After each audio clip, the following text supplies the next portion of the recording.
થરાદ ખાતે કરણાસર બસ સ્ટેશનના પાટિયા નજીક તળાવની અંદર થઈ રહી હતી ખનીજ ચોરી।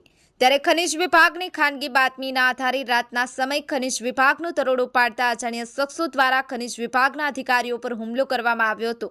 એ તો ખરા જ, પણ ખનીજ વિભાગના અધિકારીઓ પર રાતના સમય ભૂમાફિયા અને અજાણ્યા શખ્સો દ્વારા હિચકારો હુમલો કરવામાં આવ્યો હતો અને અજાણ્યા શખ્સો દ્વારા ખનીજ વિભાગના અધિકારીની રિવોલ્વરને જોડવાનો પ્રયાસ કરવામાં આવ્યો હતો। આ અજાણ્યા શખ્સો ઉપર એફઆઈઆર થશે કે નહીં, અને જો એફઆઈઆર દાખલ થશે તો કોના ખુલશે નામ, કોની થશે અટકાયત। થરાદના કરણાસર પાટિયા નજીક ભૂમાફિયાઓ દ્વારા ખુલ્લેઆમ ચોરી કરી રહ્યા હતા, ત્યારે જિલ્લાની ખનીજ વિભાગની ટીમ દ્વારા દરોડા પાડવામાં આવ્યો હતો।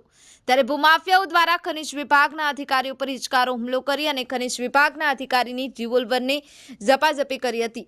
ત્યારે ખાણ ખનીજ વિભાગના અધિકારીઓ દ્વારા નજીકના પોલીસ સ્ટેશન થરાદ પોલીસ સ્ટેશનનો સ્ટાફ અને અધિકારીઓ સ્થળ પર પહોંચી ગયા હતા અને એ સમયે બધા ભૂમાફિયાઓ ભૂગર્ભમાં ઉતરી ગયા હતા, એકે દેખાવામાં આવ્યા ન હતા। ત્યારે ખનીજ વિભાગ દ્વારા 4 હાઈવા ડમ્પર અને એક જેસીબી થરાદ પોલીસ મથકે લાવવામાં આવ્યા હતા।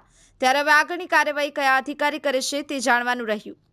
સંવાદદાતા Dashrathji Thakor, the Mirror News, Tharad.